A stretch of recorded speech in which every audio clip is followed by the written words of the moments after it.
Part 3, Chapter 5. She went on Thursdays. She got up and dressed silently in order not to awaken Charles, who would have made remarks about her getting ready too early. Next she walked up and down, went to the windows, and looked out at the Place. The early dawn was broadening between the pillars of the market, and the chemist's shop, with the shutters still up, showed in the pale light of the dawn the large letters of his signboard. When the clock pointed to 7:15, she went off to the lion door, whose door Artemis opened yawning. The girl then made up the coals covered by the cinders, and Emma remained alone in the kitchen. Now and again she went out. Yver was leisurely harnessing his horses, listening moreover to Mère Lefrançois, who, passing her head and nightcap through a grating, was charging him with commissions and giving him explanations that would have confused anyone else. Emma kept beating the soles of her boots against the pavement of the yard. At last, when he had eaten his soup, put on his cloak, lighted his pipe, and grasped his whip, he calmly installed himself on his seat. The Hirondelle started at a slow trot, and for about a mile stopped here and there to pick up passengers who waited for it, standing at the border of the road in front of their yard gates. Those who had secured seats the evening before kept it waiting. Some even were still in bed in their houses. Yver called, shouted, swore. Then he got down from his seat and went and knocked loudly at the doors. The wind blew through the cracked windows. The 4 seats, however, filled up. The carriage rolled off. Rows of apple trees followed one upon another, and the road, between its 2 long ditches full of yellow water, rose, constantly narrowing towards the horizon. Emma knew it from end to end.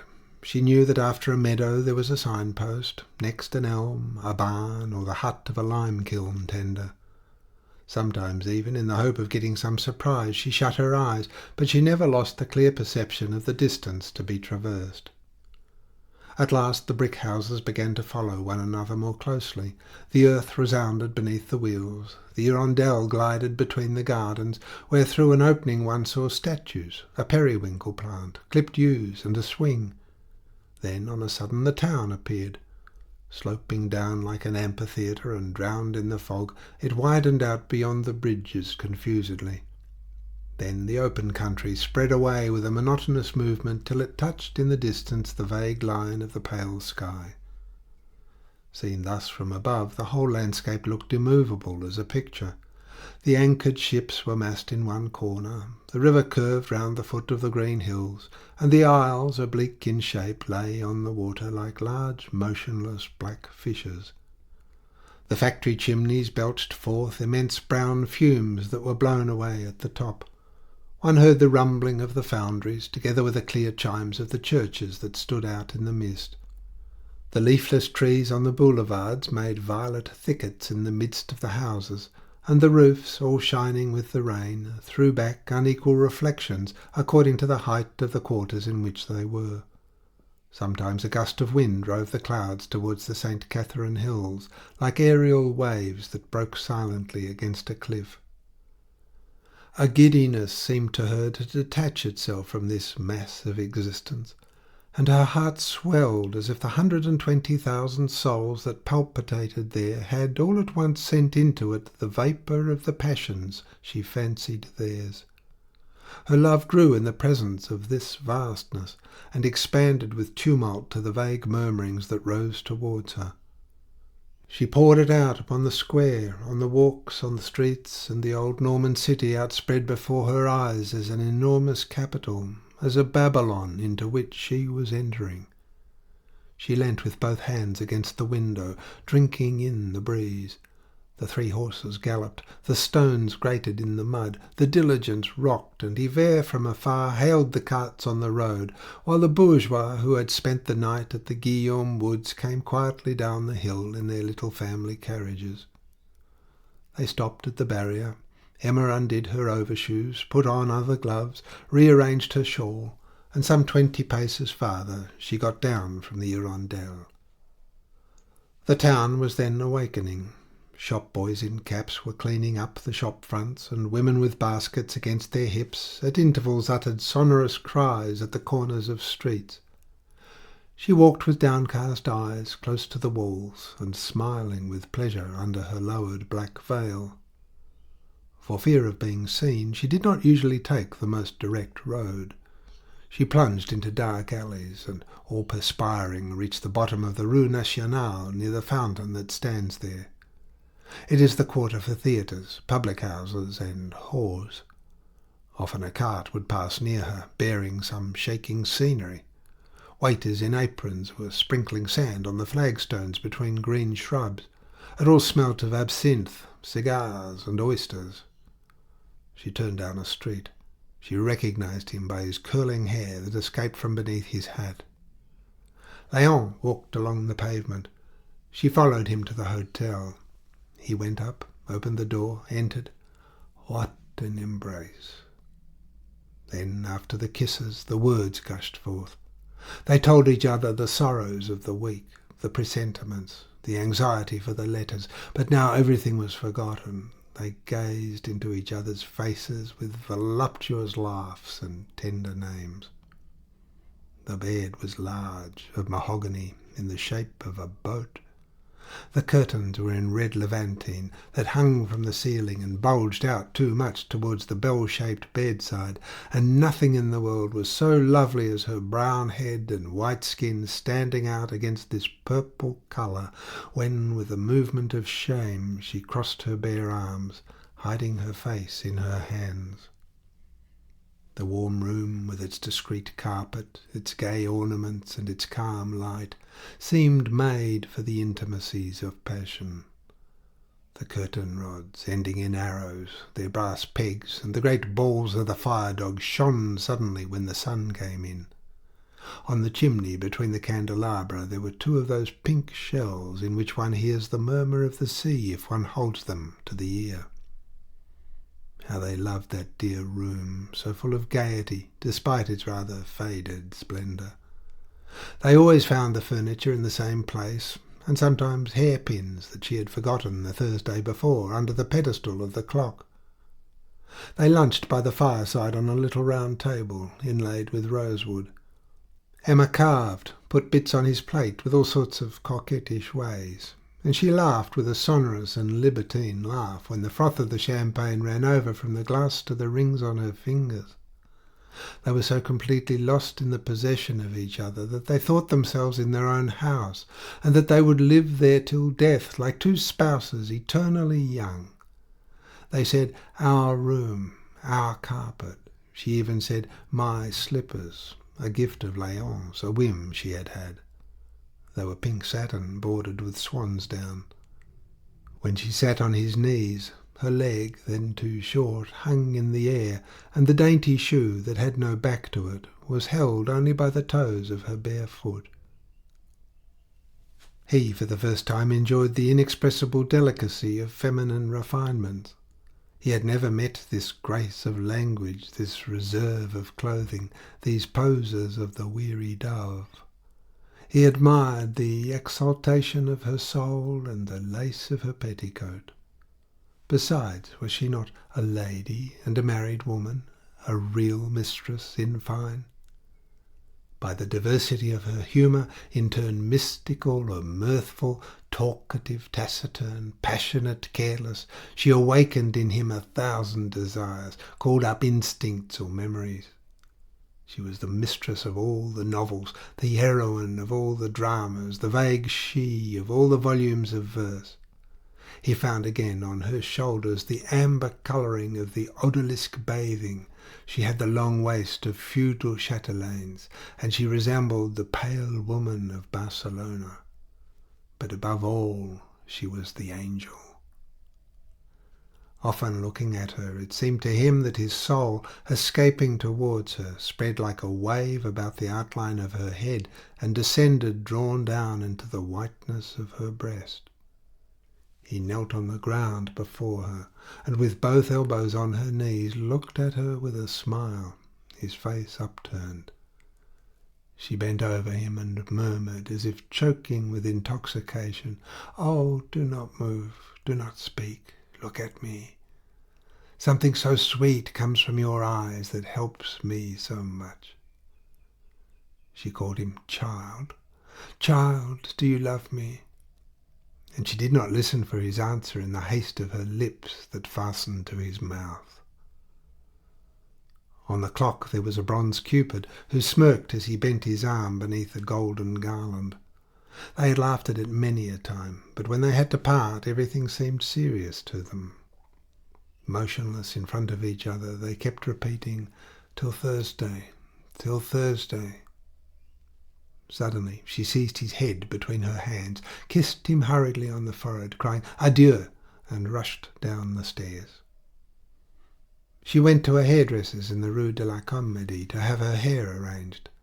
Night fell. The gas was lighted in the shop. She heard the bell at the theatre calling the mummers to the performance, and she saw, passing opposite, men with white faces and women in faded gowns going in at the stage door.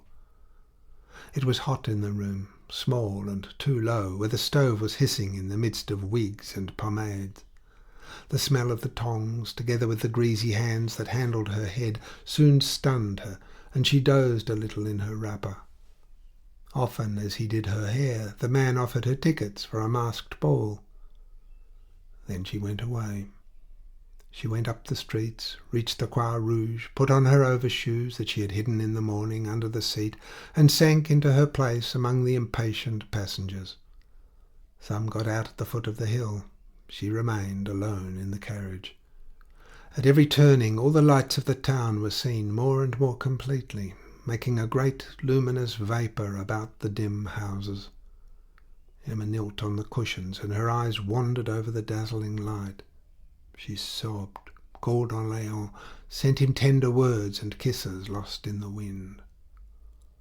On the hillside a poor devil wandered about with his stick in the midst of the diligences. A mass of rags covered his shoulders, and an old staved-in beaver, turned out like a basin, hid his face. But when he took it off, he discovered in the place of eyelids empty and bloody orbits. The flesh hung in red shreds, and there flowed from it liquids that congealed into green scale down to the nose, whose black nostrils sniffed convulsively. To speak to you, he threw back his head with an idiotic laugh, then his bluish eyeballs, rolling constantly, at the temples beat against the edge of the open wound. He sang a little song as he followed the carriages. Maids in the warmth of a summer day dream of love and of love always. And all the rest was about birds and sunshine and green leaves. Sometimes he appeared suddenly behind Emma, bareheaded, and she drew back with a cry. Yvette made fun of him. He would advise him to get a booth at the Saint-Romain fair, or else ask him, laughing, how his young woman was. Often they had started when, with a sudden movement, his hat entered the diligence through the small window, while he clung with his other arm to the footboard between the wheels splashing mud. His voice, feeble at first and quavering, grew sharp. It resounded in the night like the indistinct moan of a vague distress, and through the ringing of the bells, the murmur of the trees, and the rumbling of the empty vehicle, it had a far-off sound that disturbed Emma. It went to the bottom of her soul, like a whirlwind in an abyss, and carried her away into the distances of a boundless melancholy. But Yvette, noticing a weight behind, gave the blind man shape cuts with his whip. The thong lashed his wounds, and he fell back into the mud with a yell. Then the passengers in the Hirondelle ended by falling asleep, some with open mouths, others with lowered chins, leaning against their neighbour's shoulder, or with their arm passed through the strap, oscillating regularly with the jolting of the carriage, and the reflection of the lantern swinging without on the crupper of the wheeler, penetrating into the interior through the chocolate calico curtains, threw sanguineous shadows over all these motionless people. Emma, drunk with grief, shivered in her clothes, feeling her feet grow colder and colder, and death in her soul. Charles at home was waiting for her. The Hirondelle was always late on Thursdays. Madame arrived at last and scarcely kissed the child. The dinner was not ready. No matter. She excused the servant. This girl now seemed allowed to do just as she liked. Often her husband, noting her pallor, asked if she were unwell. "No," said Emma. "But," he replied, "you seem so strange this evening." "Oh, it's nothing, nothing." There were even days when she had no sooner come in than she went up to her room, and Justin, happening to be there, moved about noiselessly, quicker at helping her than the best of maids. He put the matches ready, the candlestick, a book, arranged her nightgown, turned back the bedclothes. "Come," she said, "that will do. Now you can go." For he stood there, his hands hanging down and his eyes wide open, as if enmeshed in the innumerable threads of a sudden reverie. The following day was frightful, and those that came after still more unbearable, because of her impatience to once again seize her happiness, an ardent lust inflamed by the images of past experience, and that burst forth freely on the seventh day beneath Léon's caresses. His ardours were hidden beneath outbursts of wonder and gratitude. Emma tasted this love in a discreet, absorbed fashion, maintained it by all the artifices of her tenderness, and trembled a little lest it should be lost later on. She often said to him with her sweet, melancholy voice, "Ah, you too, you will leave me. You will marry. You will be like all the others." He asked, "What others?" "Why, like all men," she replied. Then added, repulsing him with a languid movement, "You are all evil." One day, as they were talking philosophically of earthly disillusions, to experiment on his jealousy, or yielding perhaps to an overstrong need to pour out her heart, she told him that formerly, before him, she had loved someone. "Not like you," she went on quickly, protesting by the head of her child that nothing had passed between them. The young man believed her, but none the less questioned her to find out what he was. "He was a ship's captain, my dear." Was this not preventing any inquiry, and at the same time assuming a higher ground through this pretended fascination exercised over a man who must have been of warlike nature and accustomed to receive homage? The clerk then felt the lowliness of his position. He longed for epaulets, crosses, titles, all that would please her. He gathered that from her spendthrift habits. Emma nevertheless concealed many of these extravagant fancies, such as her wish to have a blue tilbury to drive into Rouen, drawn by an English horse and driven by a groom in top boots. It was Justin who had inspired her with this whim by begging her to take him into her service as valet de chambre, and if the privation of it did not lessen the pleasure of her arrival at each rendezvous, it certainly augmented the bitterness of the return. Often when they talked together of Paris, she ended by murmuring, "Oh, how happy we should be there." "Are we not happy?" gently answered the young man, passing his hands over her hair. "Yes, that is true," she said. "I'm mad. Kiss me." To her husband she was more charming than ever. She made him pistachio creams and played him waltzes after dinner. So he thought himself the most fortunate of men, and Emma was without uneasiness when, one evening, suddenly, he said, "It is Mademoiselle l'Empereur, isn't it, who gives you lessons?" "Yes." "Well, I saw her just now," Charles went on, "at Madame Liard's. I spoke to her about you, and she doesn't know you." This was like a thunderclap. However, she replied quite naturally, "Ah, no doubt she forgot my name." "But perhaps," said the doctor, "there are several Demoiselles l'Empereur at Rouen who are music mistresses." "Possibly." Then quickly, "But I have my receipts here, see?" And she went to the writing table, ransacked all the drawers, rummaged the papers, and at last lost her head so completely that Charles earnestly begged her not to take so much trouble about those wretched receipts. Oh, find them," she said. And in fact, on the following Friday, as Charles was putting on one of his boots in the dark cabinet where his clothes were kept, he felt a piece of paper between the leather and his sock. He took it out and read, "Received for 3 months' lessons and several pieces of music, the sum of 63 francs. Félicie l'Empereur, professor of music." "How the devil did it get into my boots?" "It must," she replied, "have fallen from the old box of bills that is on the edge of the shelf." From that moment her existence was but one long tissue of lies in which she enveloped her love as in veils to hide it. It was a want, a mania, a pleasure carried to such an extent that if she said she had the day before walked on the right side of the road, one might know she had taken the left. One morning, when she had gone, as usual, rather lightly clothed, it suddenly began to snow, and as Charles was watching the weather from the window, he caught sight of Monsieur Bournisien in the chaise of Monsieur Tuvache, who was driving him to Rouen. Then he went down to give the priest a thick shawl that he was to hand over to Emma as soon as he reached the Croix Rouge.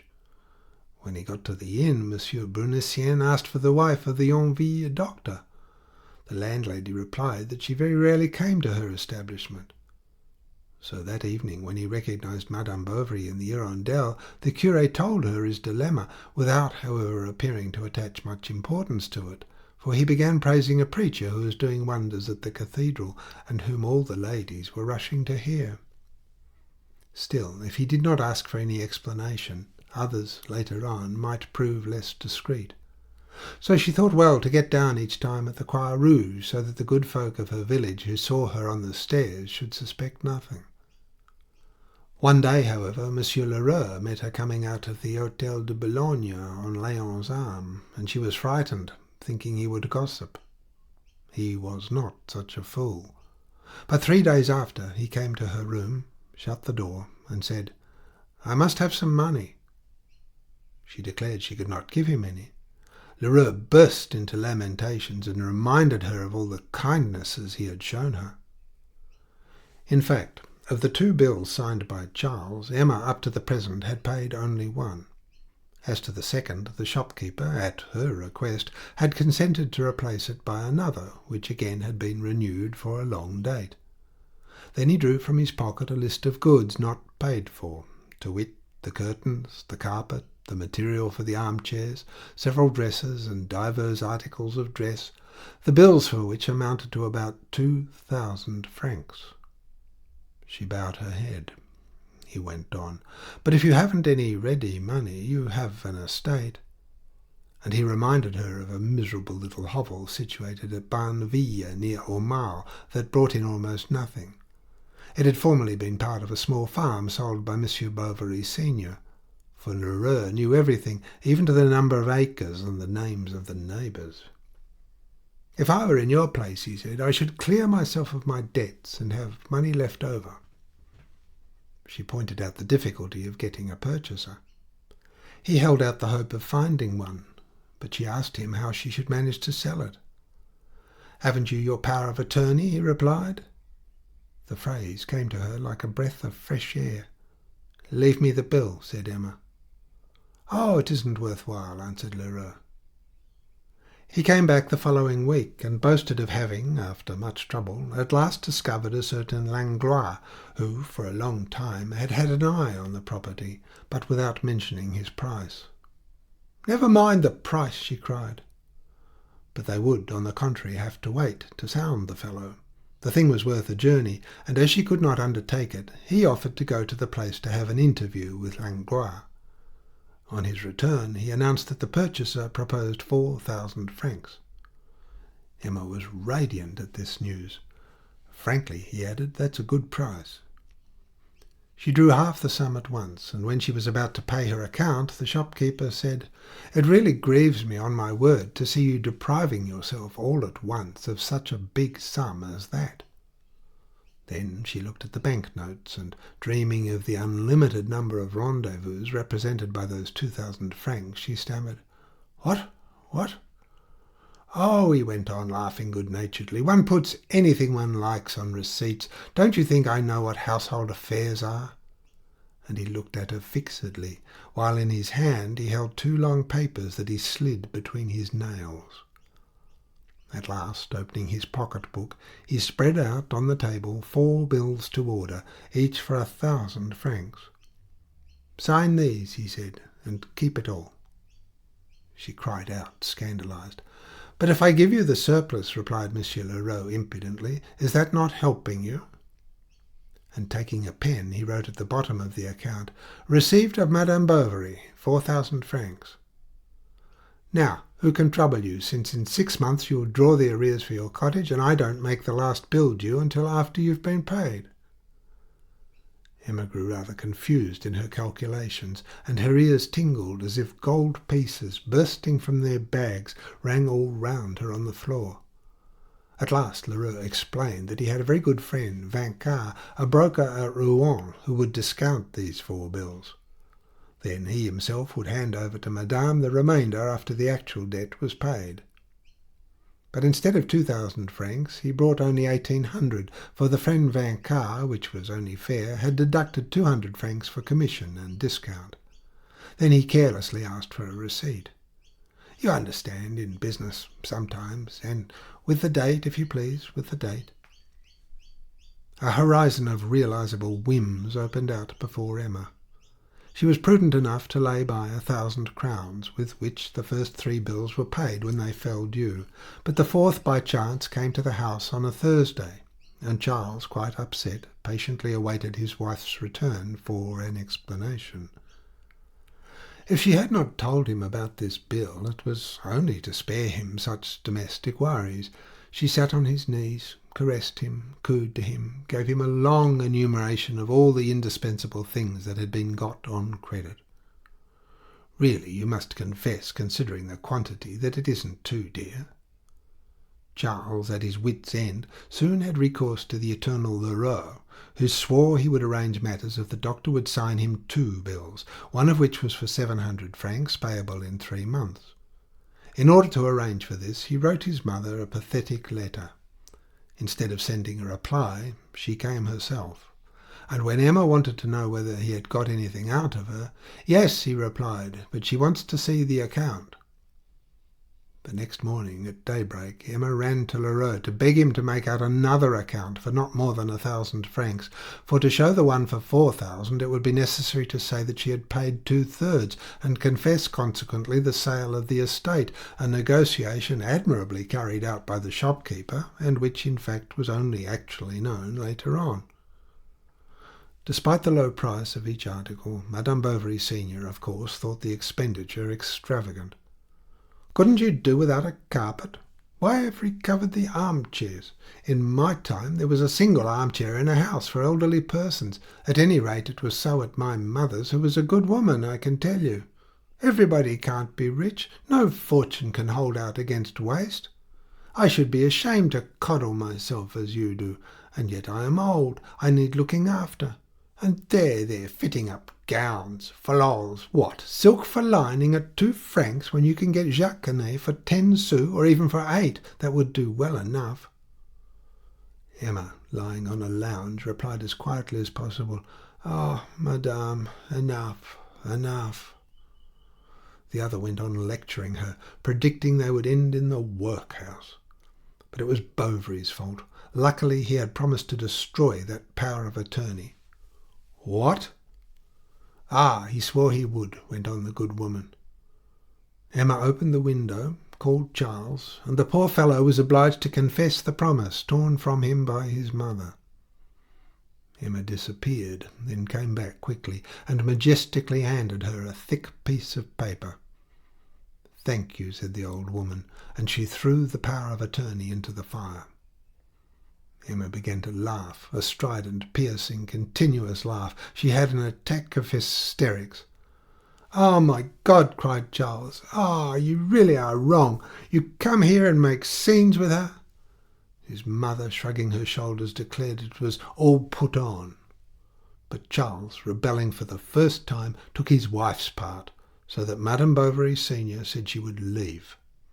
She went the very next day, and on the threshold, as he was trying to detain her, she replied, "No, no, you love her better than me, and you are right. It is natural. For the rest, so much the worse. You will see. Good day, for I am not likely to come soon again, as you say, to make scenes." Charles, nevertheless, was very crestfallen before Emma, who did not hide the resentment she still felt at his want of confidence, and it needed many prayers before she would consent to have another power of attorney. He even accompanied her to Monsieur Guillemin to have a second one, just like the other, drawn up. "I understand," said the notary, "a man of science can't be worried with the practical details of life." and Charles felt relieved by this comfortable reflection, which gave his weakness the flattering appearance of higher preoccupation.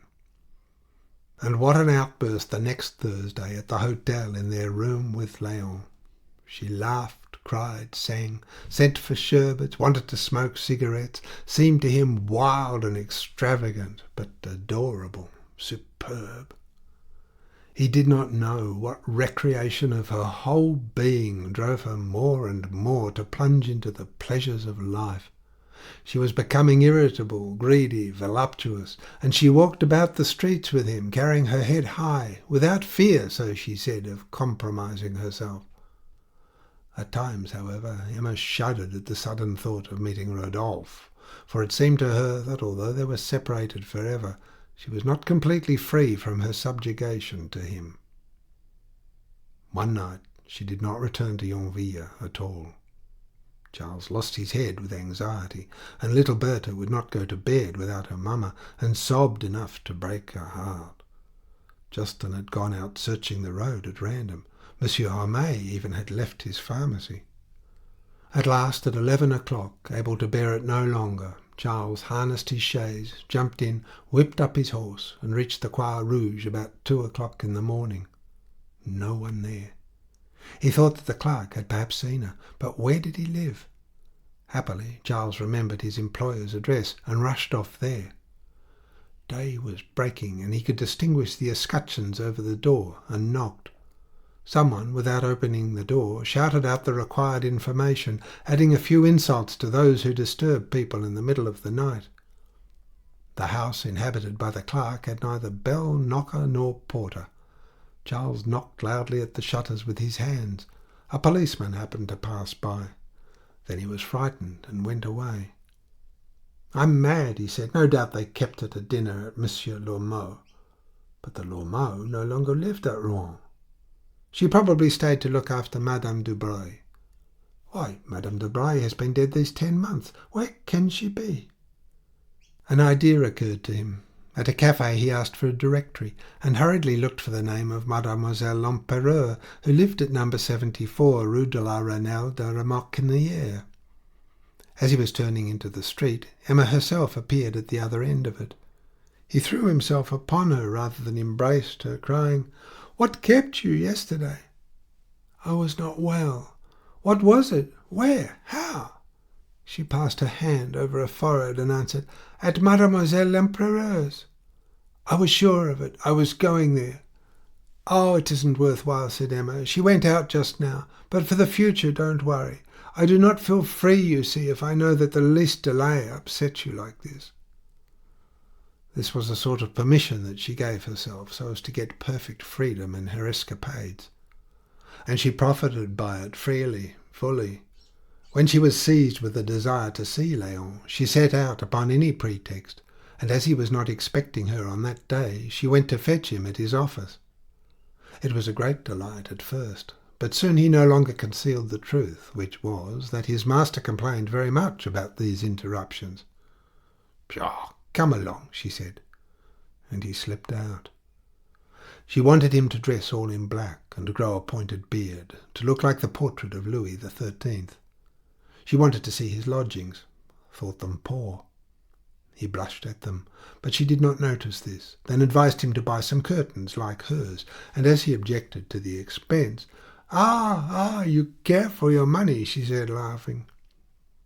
Each time Léon had to tell her everything that he had done since their last meeting. She asked him for some verses for herself, a love poem in honour of her. But he never succeeded in getting a rhyme for the second verse, and at last ended by copying a sonnet in a keepsake. This was less from vanity than from the one desire of pleasing her. He did not question her ideas, he accepted all her tastes. He was rather becoming her mistress than she his. She had tender words and kisses that thrilled his soul. Where could she have learnt this corruption, almost incorporeal in the strength of its profanity and dissimulation? End of Part 3, Chapter 5.